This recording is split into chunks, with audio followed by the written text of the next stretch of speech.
Good afternoon, everybody. How are we? Good to see all of you.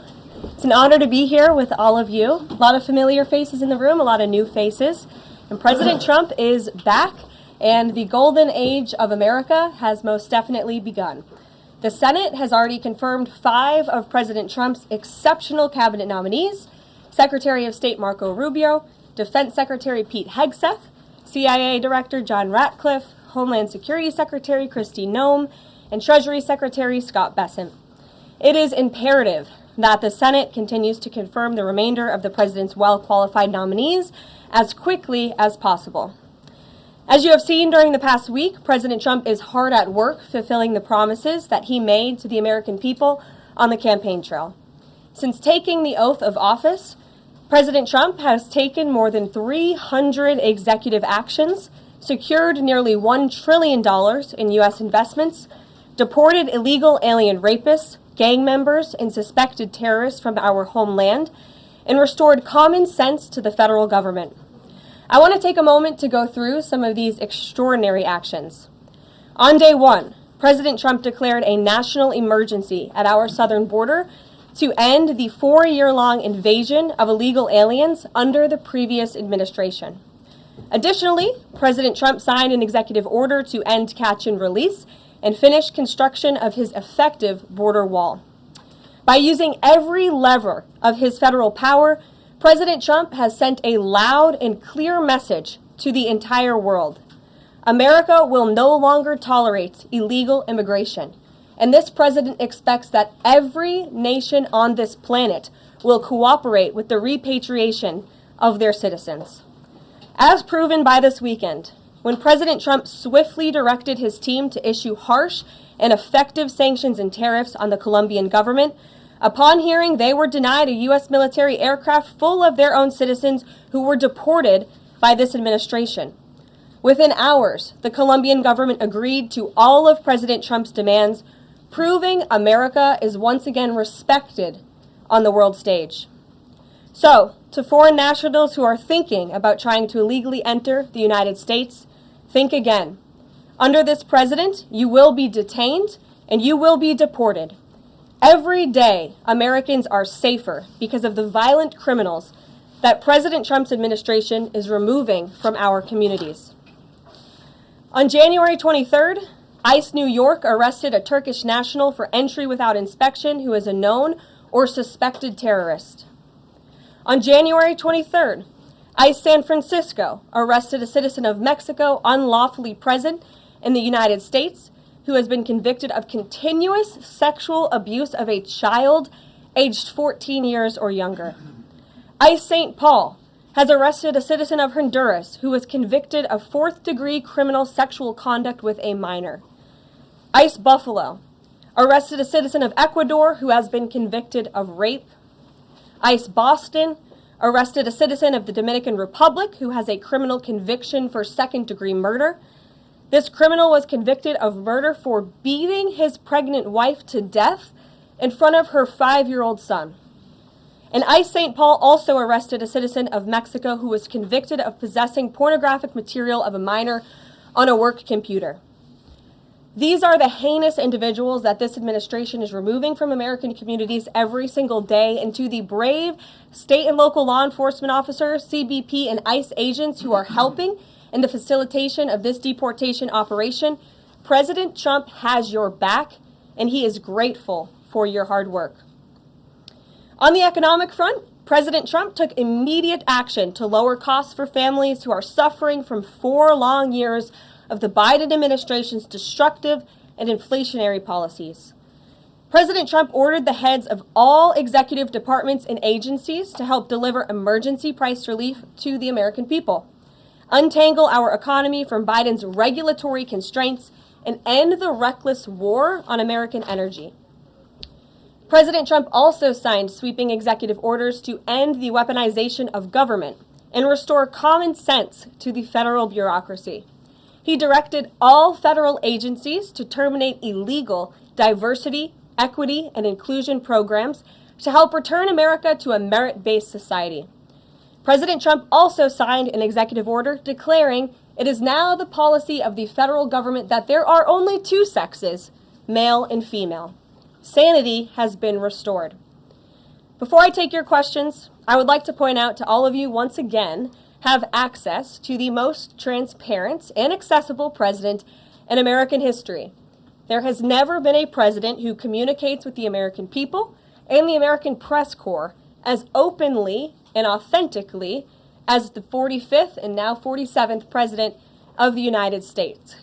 This past week, President Trump has held multiple news conferences, gaggled on Air Force One multiple times, and sat down for a two-part interview on Fox News, which aired last week. As Politico summed it up best, Trump is everywhere again. And that's because President Trump has a great story to tell about the legendary American revival that is well underway. And in keeping with this revolutionary media approach that President Trump deployed during the campaign, the Trump White House will speak to all media outlets and personalities, not just the legacy media who are seated in this room. Because according to recent polling from Gallup, Americans' trust in mass media has fallen to a record low. Millions of Americans, especially young people, have turned from traditional television outlets and newspapers to consume their news from podcasts, blogs, social media, and other independent outlets. It's essential to our team that we share President Trump's message everywhere and adapt this White House to the new media landscape in 2025. To do this, I am excited to announce the following changes will be made to this historic James S. Brady briefing room, where Mr. Brady's legacy will endure. This White House believes strongly in the First Amendment, so it's why our team will work diligently to restore the press passes of the 440 journalists whose passes were wrongly revoked by the previous administration. We're also opening up this briefing room to new media voices who produce news-related content and whose outlet is not already represented by one of the seats in this room. We welcome independent journalists, podcasters, social media influencers, and content creators to apply for credentials to cover this White House. And you can apply now on our new website, whitehouse.gov/new media. Starting today, this seat in the front of the room, which is usually occupied by the press secretary's staff, will be called the new media seat. My team will review the applications and give credentials to new media applicants who meet our criteria and pass United States Secret Service requirements to enter the White House complex. So in light of these announcements, our first questions for today's briefing will go to these new media members whose outlets, despite being some of the most viewed news websites in the country, have not been given seats in this room. And before I turn to questions, I do have news directly from the President of the United States that was just shared with me in the Oval Office from President Trump directly, an update on the New Jersey drones. After research and study, the drones that were flying over New Jersey in large numbers were authorized to be flown by the FAA for research and various other reasons. Many of these drones were also hobbyists, recreational, and private individuals that enjoy flying drones. In time, it got worse due to curiosity. This was not the enemy. A statement from the President of the United States to start this briefing with some news. And with that, I will turn it over to questions. And we will begin with our new media members, Mike Allen from Axios, Matt Boyle from Breitbart. Mike, why don't you go ahead? Thank you very much. Karoline, does the president see anything fishy about DeepSeek, either its origins or its cost? And could China's ability to make these models quicker, cheaper, affect our thinking about expanding generation data centers, chip manufacturing? Sure. The president was asked about DeepSeek last night on Air Force One when he gaggled for, I think, the third or fourth time throughout the weekend with members of the traveling press corps.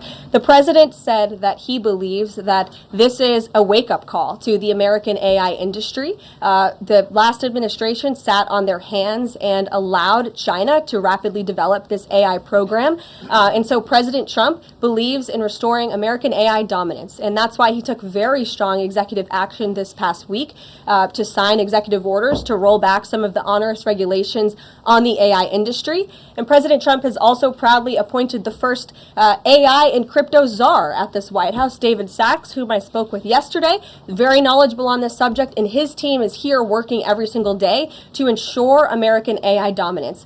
As for the national security implications, I spoke with NSC this morning. They are looking into what those may be, and when I have an update, I will share it with you, Mike. Karoline, you say restore U.S. dominance. Is there a fear that the U.S. either is fallen or has fallen behind? And how would the president make sure the U.S. stays ahead?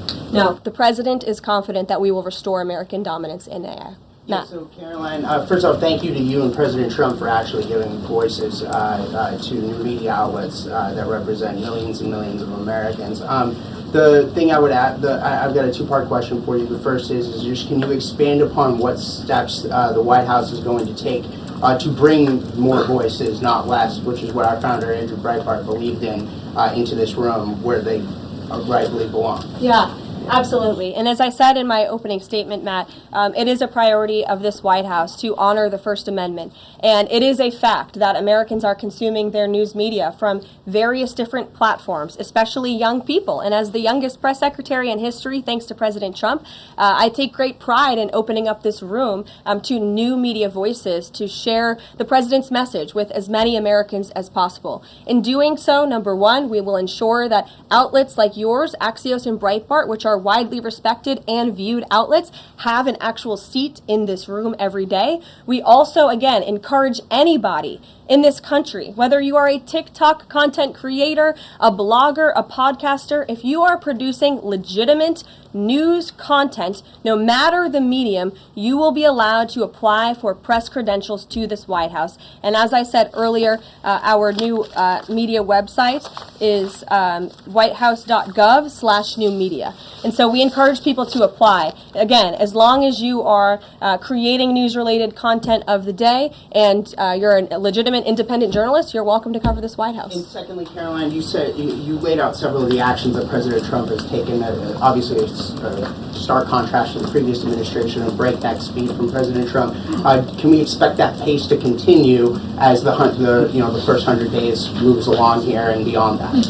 Absolutely. There is no doubt President Trump has always been the hardest working man in politics. I think that's been proven over the past week. This president has again signed more than 300 executive orders. He's taken historic action. I gaggled aboard Air Force One to mark the first 100 days of this administration, 4 p.m. last Friday, or first 100 hours rather. And this president did more in the first 100 hours than the previous president did in the first 100 days. So President Trump, I think you can all expect for him to continue to work at this breakneck speed, so I hope you're all ready to work very hard. I know that we are. Zeke Miller. Thanks, Karoline. A question that we've asked your predecessors of both parties in this job. When you're up here in this briefing room speaking to the American public, do you view yourself and your role as speaking on, advocating on behalf of the president or providing the unvarnished truth that is, not to lie, not to obfuscate to the American people? I commit to telling the truth from this podium every single day. I commit to speaking on behalf of the President of the United States. That is my job. And I will say it's very easy to speak truth from this podium when you have a president who is implementing policies that are wildly popular with the American people, and that's exactly what this administration is doing. It's correcting the lies and the wrongs of the past 4 years, many of the lies that have been told to your faces in this very briefing room. I will not do that. But since you brought up truth, Zeke, I would like to point out, while I vowed to provide the truth from this podium, we ask that all of you in this room hold yourselves to that same standard. We know for a fact there have been lies that have been pushed by many legacy media outlets in this country about this president, about his family, and we will not accept that. We will call you out when we feel that your reporting is wrong or there is misinformation about this White House. So, yes, I will hold myself to the truth, and I expect everyone in this room to do the same. And Karoline, just on a substantive question, yesterday the White House Office of Management and Budget directed across the board freeze with some exceptions for individual assistance, we understand, to federal grants. It's caused a lot of confusion around the country among Head Start providers, among providers services to homeless veterans, Medicaid providers, states saying they're having trouble accessing the portal. Could you help us clear up some of the confusion, Yes. give some certainty to folks? And also, is that uncertainty how does that uncertainty service the president's voters? Well, I think there's only uncertainty in this room amongst the media. There's no uncertainty in this building. So let me provide the certainty and the clarity that all of you need. This is not a blanket pause on federal assistance and grant programs from the Trump administration. Individual assistance, that includes, I'm not naming everything that's included, but just to give you a few examples, Social Security benefits, Medicare benefits, food stamps, welfare benefits, assistance that is going directly to individuals will not be impacted by this pause. And I want to make that very clear to any Americans who are watching at home who may be a little bit confused about some of the media reporting. This administration, if you are receiving individual assistance from the federal government, you will still continue to receive that. However, it is the responsibility of this president and this administration to be good stewards of taxpayer dollars. That is something that President Trump campaigned on. That's why he has launched DOGE, the Department of Government Efficiency, who is working alongside OMB. And that's why OMB sent out this memo last night, because the president signed an executive order directing OMB to do just this. And the reason for this is to ensure that every penny that is going out the door is not conflicting with the executive orders and actions that this president has taken. So what does this pause mean? It means no more funding for illegal DEI programs. It means no more funding for the Green New scam that has cost American taxpayers tens of billions of dollars. It means no more funding for transgenderism and wokeness across our federal bureaucracy and agencies. No more funding for Green New Deal social engineering policies. Again, people who are receiving individual assistance, you will continue to receive that. And President Trump is looking out for you by issuing this pause because he is being good steward of your taxpayer dollars. Thanks, Karoline. Sure. How long is this pause going to last, and how is the Trump administration recommending that organizations that rely on federal funding make payroll, pay their rent in the meantime? It is a temporary pause, and the Office of Management and Budget is reviewing the federal funding that has been going out the door. Again, not for individual assistance, but for all of these other programs that I mentioned. I also spoke with the incoming director of OMB this morning, and he told me to tell all of you that the line to his office is open for other federal government agencies across the board, and if they feel that programs are necessary and in line with the president's agenda, then the Office of Management and Budget will review those policies. I think this is a very responsible measure. Again, the past 4 years, we've seen the Biden administration spend money like drunken sailors. It's a big reason we've had an inflation crisis in this country, and it's incumbent upon this administration to make sure, again, that every penny is being accounted for honestly. Why impose this pause with so little notice? Why not give organizations more time to plan for the fact that they are about to lose, in some cases, really crucial federal funding, at least for a period of time? There was notice. It was the executive order that the president signed. There's also a freeze on hiring, as you know, a regulatory freeze, and there's also a freeze on foreign aid. And this is, again, incredibly important to ensure that this administration is taking into consideration how hard the American people are working. And their tax dollars actually matter to this administration. You know, just during this pause, DOGE and OMB have actually found that there was $37 million that was about to go out the door to the World Health Organization, which is an organization, as you all know, that President Trump, with the swipe of his pen in that executive order, is no longer wants the United States to be a part of. So that wouldn't be in line with the president's agenda. DOGE and OMB also found that there was about to be 50 million taxpayer dollars that went out the door to fund condoms in Gaza. That is a preposterous waste of taxpayer money. So that's what this pause is focused on, being good stewards of tax dollars. And so this doesn't affect Meals on Wheels or Head Start or disaster aid? Again, it does not affect individual assistance that's going to Americans. To follow up on Nancy, do you think there will be a list of who is affected and how much money is affected? How will these contractors and organizations know if they are actually having their funding frozen? And then secondly, if you're willing, can you just clarify, is the end goal of this to essentially challenge Congress or to prove that the president can withhold federal funding? In other words, is this an attempt to pick a fight to prove that he can do this? No, absolutely not. As it says right here in the memo, which I have, and I'd encourage all of you to read it, it says the American people elected President Trump to be the President of the United States. and gave him a mandate to increase the impact of every federal dollar. This memo requires federal agencies to identify and review all federal financial assistance programs and supporting activities consistent with the president's policies and requirements. The American people gave President Trump an overwhelming mandate on November 5th, and he's just trying to ensure that the tax money going out the door in this very bankrupt city actually aligns with the will and the priorities of the American people. Yes.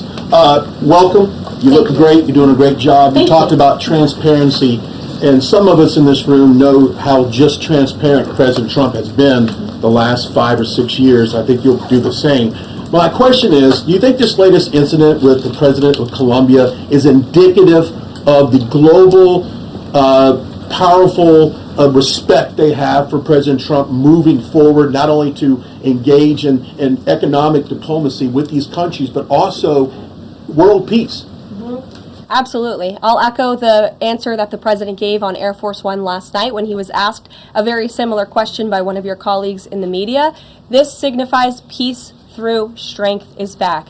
And this president will not tolerate illegal immigration into America's interior. And he expects every nation on this planet, again, to cooperate with the repatriation of their citizens who illegally entered into our country and broke America's laws. Won't be tolerated. And as you saw, the Colombian government quickly folded and agreed to all of President Trump's demands. Flights are underway once again. Two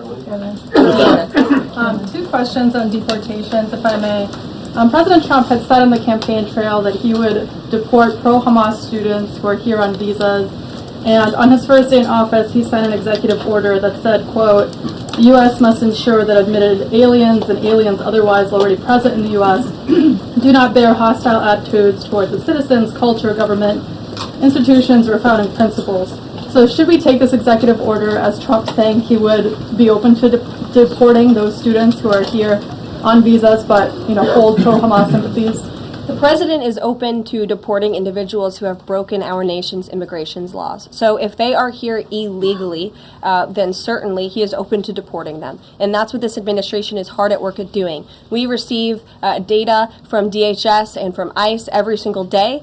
From what we hear on the ground, ICE agents are feeling incredibly empowered right now because they actually have a leader in this building who is supporting them in doing their jobs that they were hired to do, which is to detain, arrest, and deport illegal criminals who have invaded our nation's borders over the past 4 years. That's what the president is committed to seeing. Peter. Very quickly, just following up on the question on immigration first. President Trump, during the course of the campaign in 2024, said the following about illegal immigration. He said, they're going back home where they belong, and we start with the criminals. There are many, many criminals. NBC News has learned that ICE arrested 1,179 undocumented immigrants on Sunday, but nearly half of them, 566 of the migrants, appear to have no prior criminal record besides entering the country illegally. Is the president still focused exclusively, which is a civil crime, it's not criminal? It's a federal crime. So I'm asking though. He said he was going to focus on those violent offenders first. So is violent offenders no longer the predicate for these people to be deported? The president has said countless times on the campaign trail, I've been with him at the rallies, I know you've been there covering them too, Peter,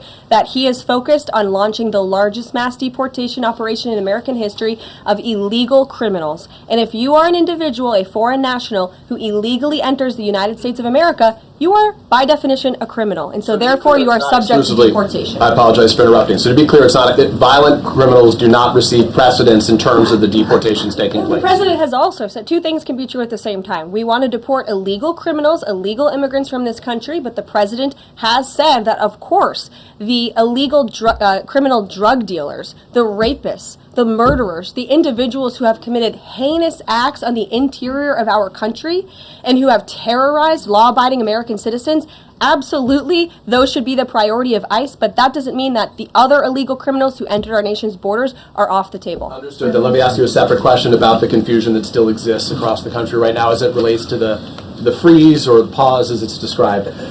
President Trump, of course, ran one of the key policy items was that he was going to lower prices, lower the cost of everything from groceries, as he often said.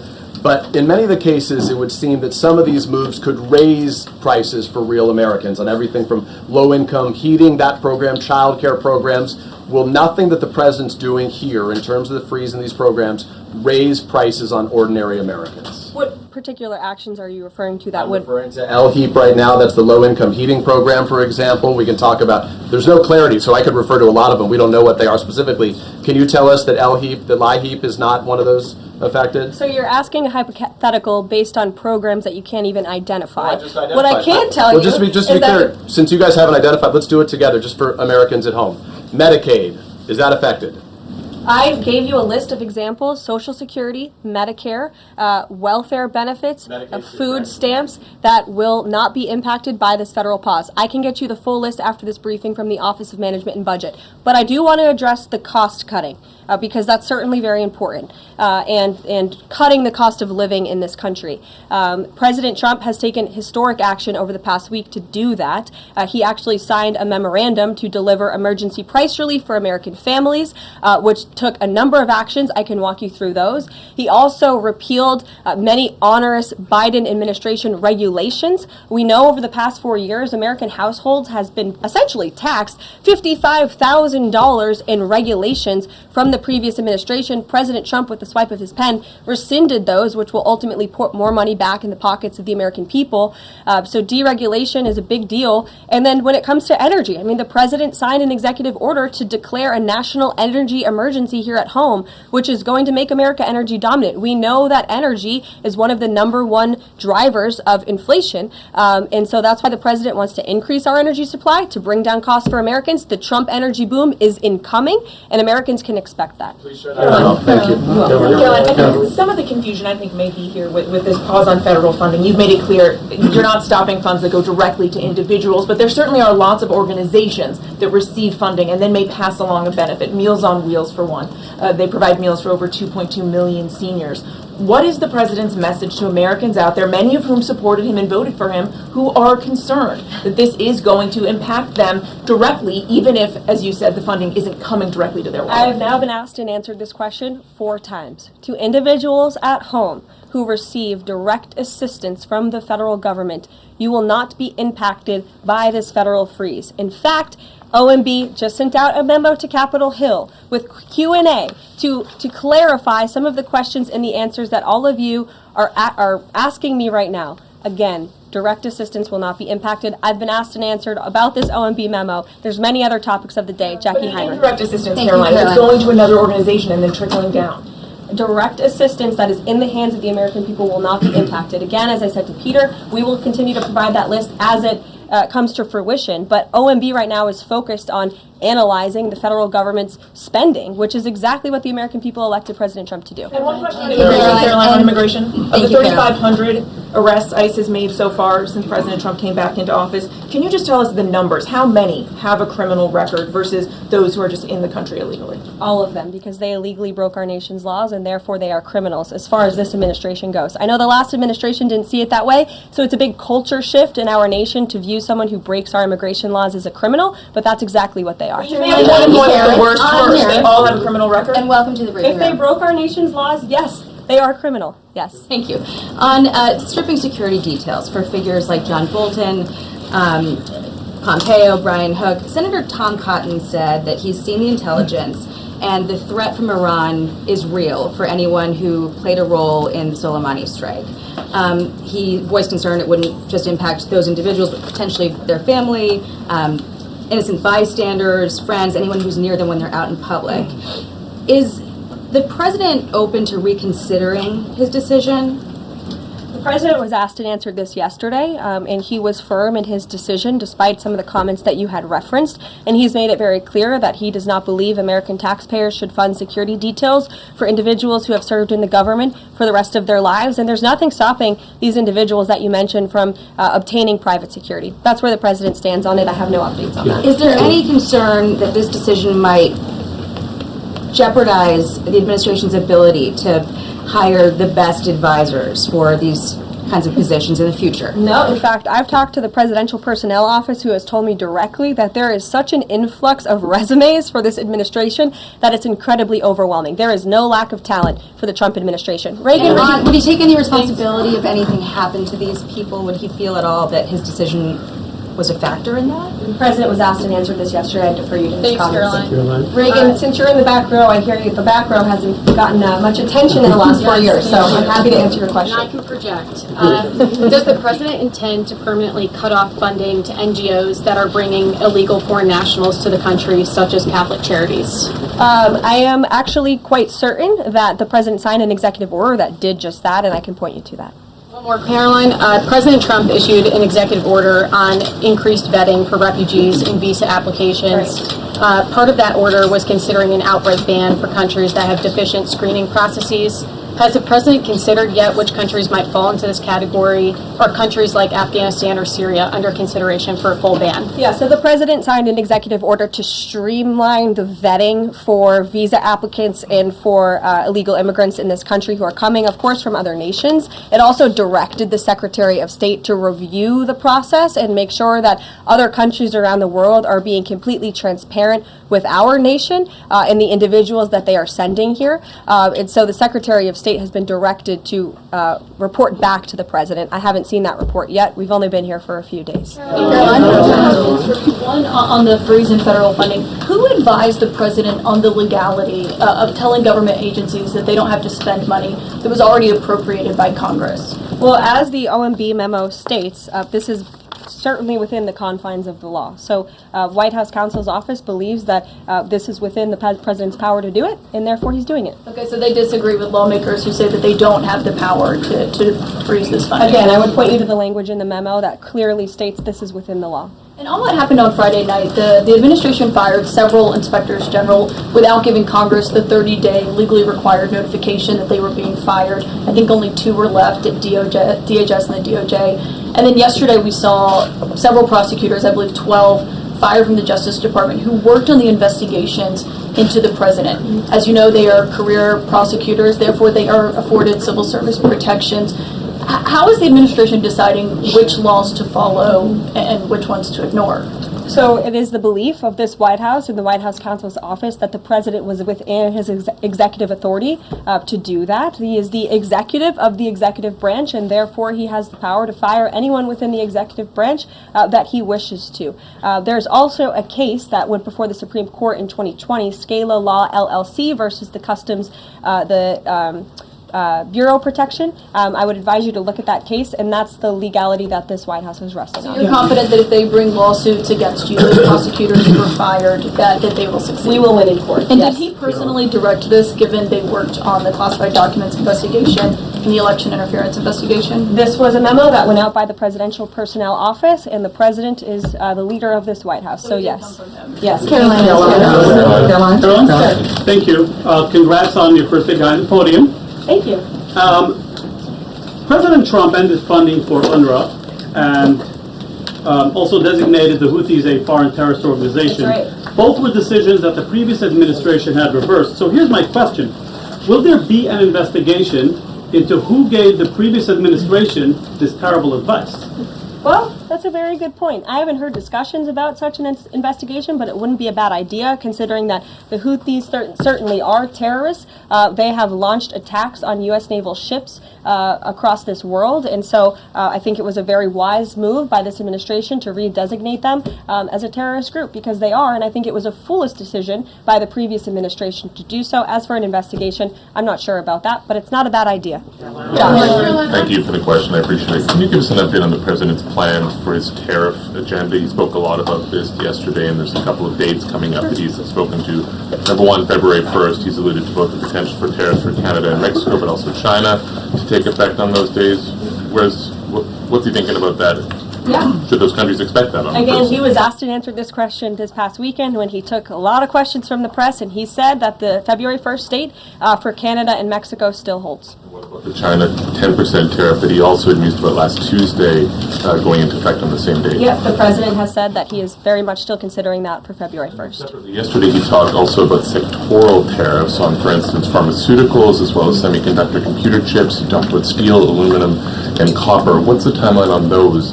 Is that a similar sort of coming days thing? or- Yeah, so when the president talked about that in his speech yesterday, that actually wasn't a new announcement. That was within a presidential memorandum that he signed in one of the first days here in the White House on his America First trade agenda.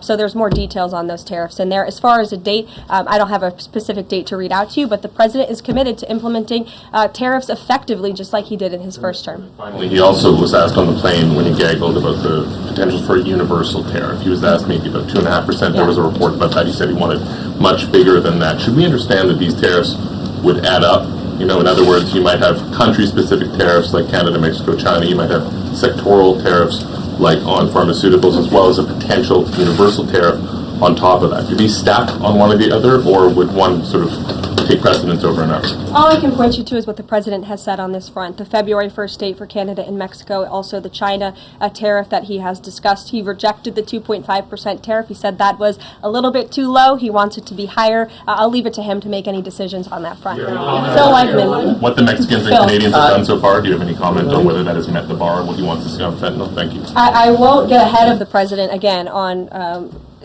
advocating to foreign nations on what they should or shouldn't do to get away from these tariffs. The president has made it very clear, again, that he expects every nation around this world to cooperate with the repatriation of their citizens. And the president has also put out specific statements in terms of Canada and Mexico when it comes to what he expects in terms of border security. We have seen a historic level of cooperation from Mexico, but again, as far as I'm still tracking, and that was last night talking to the president directly, February 1st is still on the books. Phil. Thank you, Karoline. Quick programming note and then a question on taxes.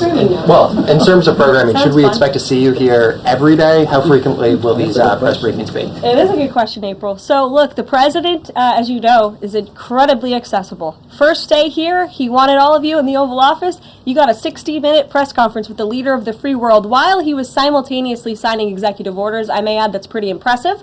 I don't think the previous office holder would be able to pull such a thing off. So look, the president is the best spokesperson that this White House has, and I can assure you that you will be hearing from both him and me as much as possible. And then a question about tax cuts. The president has promised to extend the tax cuts from the previous term.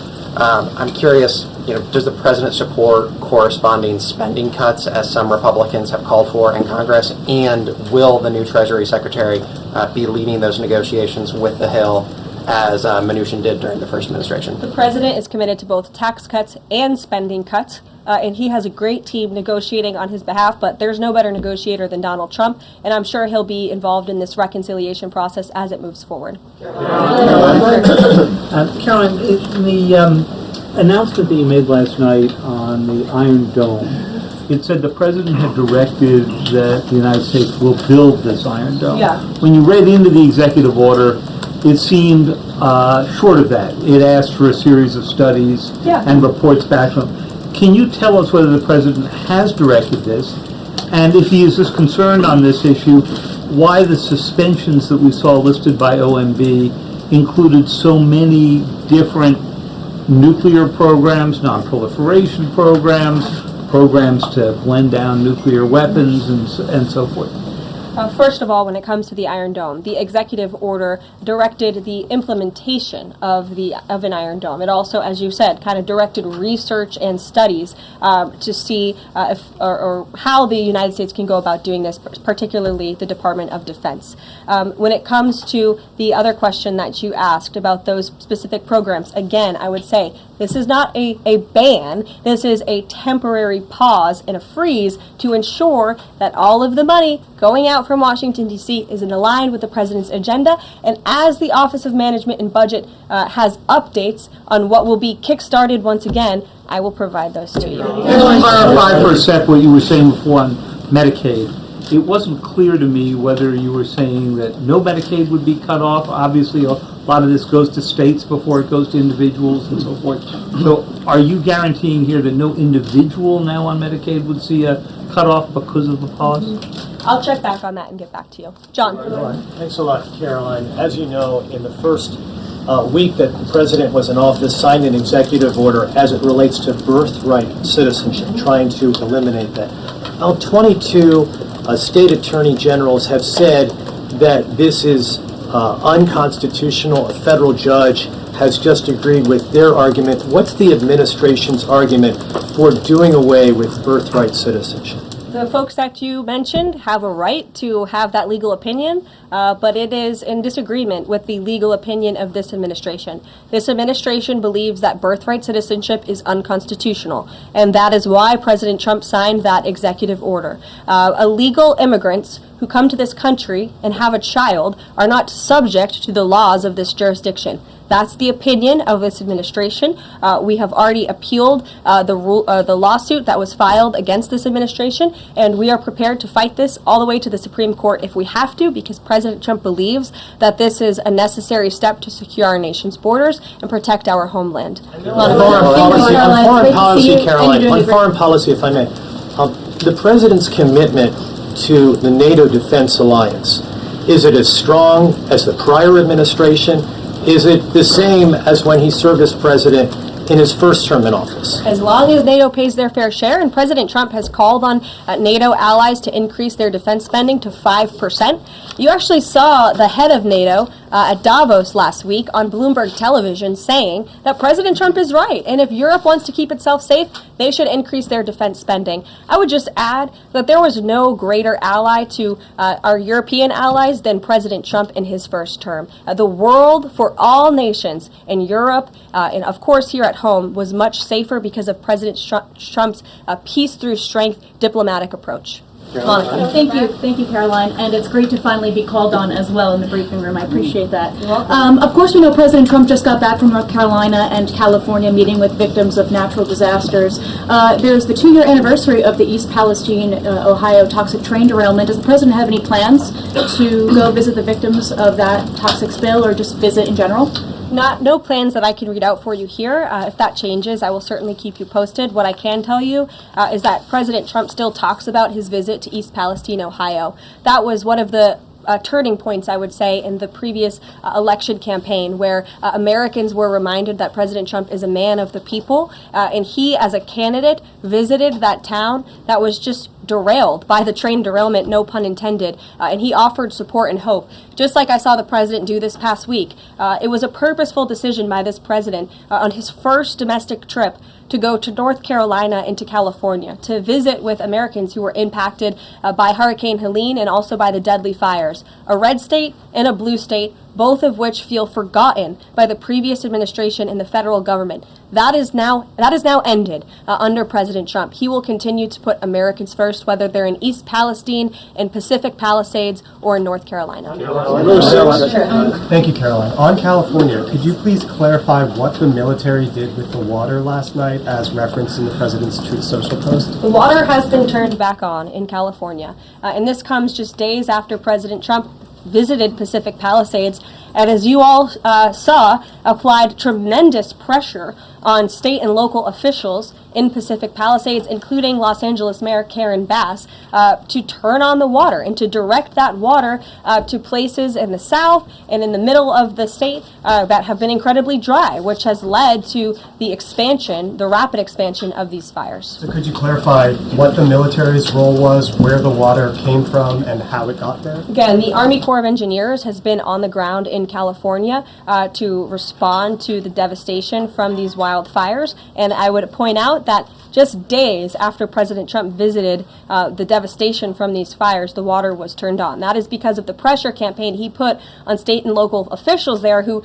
clearly lack all common sense. And I will never forget being at that roundtable with the president last week and hearing the frustration in the voices of Pacific Palisades residents who feel as though their government has just gone insane. Before President Trump showed up on the scene, Karen Bass was telling private property owners that they would have to wait 18 months to access their private property. So this administration, the president and his team that's on the ground in California, Rick Grinnell, who he has designated to oversee this great crisis, it will continue to put pressure on Karen Bass and state and local officials to allow residents to access their properties. This is a huge part of it. These residents want to take part in their own clearing out of their properties. They should be able to do that. It's the United States of America. What happened to our freedom? Clearly it's gone in California, but not anymore under President Trump. April. Caroline, welcome to the briefing room. Thank you.